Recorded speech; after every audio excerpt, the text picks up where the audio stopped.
Friends, स्वागत है आपका लॉगिन चैनल पर। हम लोग यहाँ पर डिस्कस कर रहे हैं इस समय कॉन्ट्रैक्ट से रिलेटेड जो वीडियो सीरीज है उसको। तो आज के इस सीरीज में हम डिस्कस करेंगे कि प्रस्ताव क्या होता है और वैध प्रस्ताव के आवश्यक तत्व बताइए। इंग्लिश में इसको कहेंगे what is proposal and what is the essential element of valid proposal.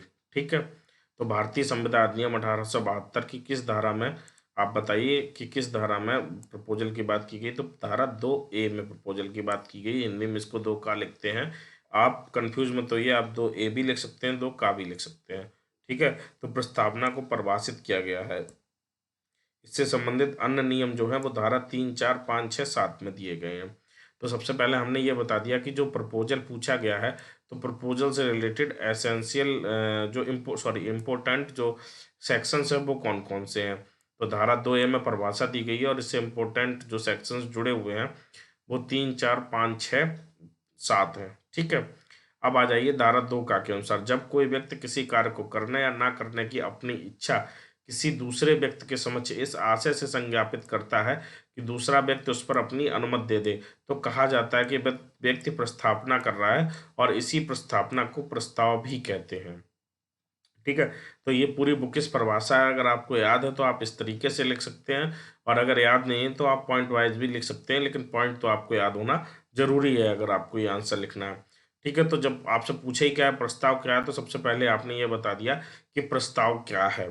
ठीक है, इसके बाद अब बताएंगे हम वैध प्रस्ताव के आवश्यक तत्व क्या है। देखिए, क्वेश्चन जो पूछा जाए उसको पूरी तरीके से सॉल्व करने का तरीका ये है कि क्वेश्चन जितने पार्ट्स में है उसको आप अपने टाइम और मार्क्स के हिसाब से बांट लीजिए। कि अगर 2 पार्ट में है तो अगर आपको 5 मिनट में आंसर लिखना है या 7 मिनट में आंसर लिखना है, तो पहले पार्ट में आपको 2 मिनट देना है, दूसरे पार्ट में आपको 4 मिनट 5 मिनट देना है।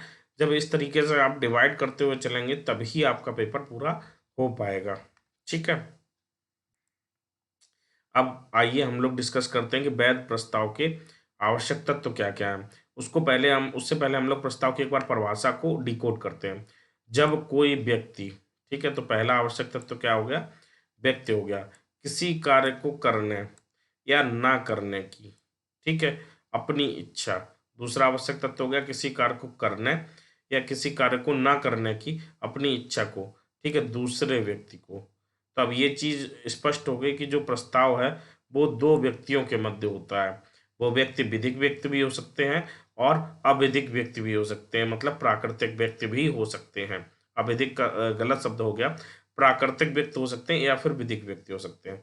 तो जब एक पर्सन, चाहे वह नेचुरल पर्सन है या लीगल पर्सन है, दूसरे पर्सन को, चाहे वह नेचुरल पर्सन है या लीगल पर्सन है, किसी कार्य को करने या ना करने की अपनी इच्छा किसी दूसरे व्यक्ति के समक्ष इस आशय से, पहले इंटेंशन उसका होना चाहिए। क्या इंटेंशन होना चाहिए कि दूसरा व्यक्ति उस कार्य को करने या ना करने की अपनी अनुमति उससे दे दे, तो कहा जाता है कि वह व्यक्ति प्रस्तावना कर रहा है और इसी प्रस्तावना को प्रस्ताव कहते हैं। ठीक है, बहुत ज़्यादा वैसी भाषा होगी, अब सिंपल भाषा में समझ लेते हैं। देखिए, जब कोई व्यक्ति, जब एक पर्सन दूसरे पर्सन से, चाहे वह लीगल पर्सन है, नेचुरल पर्सन है, किसी कार्य को करना है, जैसे मान लीजिए कोई कार्य, कैसे, जैसे तुम मेरे लिए ये काम कर दो, तुम मेरे लिए तुम ये जो सामने तुम्हारे बुक रखी है वो हमको दे दो, ठीक है, वो बेच दो। तो ये प्रस्तावना हो गई, एक पर्सन दूसरे पर्सन से कर रहा है, किस कार्य को करने के लिए, बुक बेचने के लिए, ठीक है, उस पुस्तक को देने के लिए, उस पुस्तक को खरीदने के लिए। या ना करने का एग्जाम्पल ऐसे हो सकता है कि ऐसा है कि आज तुम यहाँ पे जा रहे हो, इस जगह तुम मत जाओ। एक कॉन्ट्रैक्ट कर लिया कि इस जगह अब तुम नहीं जाओगे, तो वो भी एक कॉन्ट्रैक्ट हो गया किसी कार्य को ना करने के लिए, दूसरे व्यक्ति के समक्ष इस आशय से। किस आशय से हम उससे कह रहे हैं कि वो ऐसा कार्य कर दे या अपनी अनुमति दे दे। कैसे, जैसे हमने बुक के लिए कहा, तो वो अपनी, वो जो बुक है वो हमको खरीदने की अनुमति दे दे कि हाँ ये लो, इतने रुपए में ये बुक तुम ले लो। ठीक है, तो अनुमति दे दे, ये आशय और होना चाहिए, आशय जरूरी है। ठीक है, आप जहां जहां कॉन्ट्रैक्ट जब जब पढ़ेंगे तो आशय का बहुत महत्वपूर्ण योगदान आपको देखने को मिलेगा। ठीक है, तो इस तरीके से कॉन्ट्रैक्ट में, परिभाषा में प्रस्ताव को हम समझते हैं। अब आ जाइए, प्रस्ताव के आवश्यक तत्व कैसे लिखेंगे। सबसे पहले यहाँ लिखेंगे व्यक्ति। प्रस्तावना किसी व्यक्ति द्वारा की गई होनी चाहिए, चाहे वह नैसर्गिक व्यक्ति हो या विधिक व्यक्ति हो। अनुमति प्राप्त करने का आशय दूसरी आवश्यक शर्त है। जो व्यक्ति प्रस्तावना कर रहा है उसका आशय होना चाहिए कि वह उसकी अनुमति प्रदान करने का हो, उसका आशय उस कार्य को परमिशन लेने का होना चाहिए। अगर आशय नहीं है तो भले ही सभी एलिमेंट्स पूरे हो रहे हों, चाहे सभी एलिमेंट्स पूरे हो रहे हों, प्रस्ताव पूरा नहीं होगा। निश्चितता तीसरी आवश्यक शर्त है। जो चीज़ कही जा रही है वह निश्चित होनी चाहिए, किसी प्रकार की अनिश्चितता ना हो और अवैध नहीं होनी चाहिए। मतलब आप किसी ऐसे कार्य की प्रस्तावना नहीं कर सकते हैं जो अवैध हो। जैसे किसी से प्रस्तावना की तुम हमको ड्रग्स बेचोगे, तो ये सब प्रस्तावना है, आशय भी है ड्रग्स खरीदने का, लेकिन ड्रग्स जो खरीदना है वो एक अवैध कार्य हो गया, तो ये प्रस्तावना नहीं मानी जाएगी। ठीक है। संज्ञान और संप्रेषण होना चाहिए। आवश्यक शर्त यह कि प्रस्तावक द्वारा प्रस्ताव को युक्त युक्त ढंग से संसूचना दी जानी चाहिए। अब इसकी जरूरत क्यों पड़ती है संज्ञान और संप्रेषण की? तो संज्ञान और संप्रेषण की जरूरत इसलिए पड़ती है कि कभी कभी ऐसा होता है कि प्रस्तावना दी जाती है लेकिन सामने वाले व्यक्ति तक पहुंचती नहीं है। जैसे आपने किसी को फोन किया और फोन पे आप कोई प्रस्ताव दे रहे हैं उसको, बट उसको सुनाई नहीं पड़ा उधर से, तो ऐसी स्थिति में प्रस्तावना पहुंची ही नहीं। और जब प्रस्तावना नहीं पहुंचती है तो वहां पर प्रस्ताव पहुंचा नहीं और प्रस्ताव माना ही नहीं जाएगा, वैध प्रस्ताव होगा ही नहीं। ठीक है। एक केस भी इसमें इम्पोर्टेंट है। लालमन शुक्ला शुक्ला वर्सेस गौरी दत्त के मामले में निर्धारित किया गया कि वैध प्रस्तावना के लिए प्रस्ताव की संसूचना करार करने वाले व्यक्ति या करार की शर्त पूर्ण करने वाले व्यक्ति की होनी चाहिए, अन्यथा करार नहीं माना जाएगा। ठीक है। फिर अगला है विधिक संबंध बनाने का आशय होना चाहिए। एक तो इंटेंशन इस बात का होना चाहिए कि अनुमति प्राप्त करते हैं, और दूसरा इंटेंशन किस बात का होना चाहिए, लीगल रिलेशन बनाने का आशय होना चाहिए। ये बहुत इंपॉर्टेंट पॉइंट है, इस पर प्रीवी काउंसिल के भी कई जजमेंट है और बाद में भी ये जो विषय है वो न्यायपालिका में विवाद का रहा है। ठीक है। तो इस शर्त को अच्छे से देख लेते हैं। पांचवी शर्त है कि प्रस्तावक का अच्छा, ये जो शर्त है ये आपको परिभाषा में देखने को नहीं मिलेगी, ये बाद में न्यायिक निर्णय के माध्यम से सृजित की गई है। तो पांचवी शर्त यह है कि प्रस्तावक का प्रस्तावी से विधिक संबंध बनाने का आशय होना चाहिए, और जो विधिक संबंध बनाने का आशय था या नहीं था यह न्यायालय तथ्य व परिस्थितियों के आधार पर निर्णित करेगा।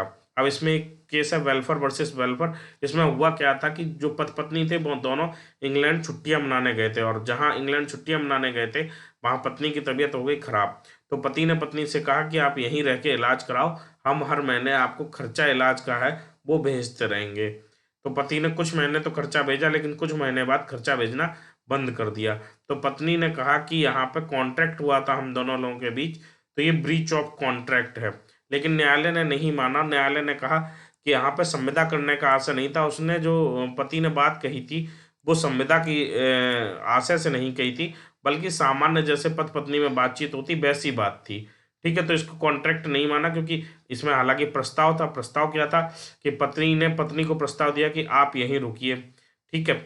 और उसके बाद किस आशय से दिया था, इस आशय से दिया था कि वो अपनी सहमत दे दें कि हाँ हम रुक जाएंगे।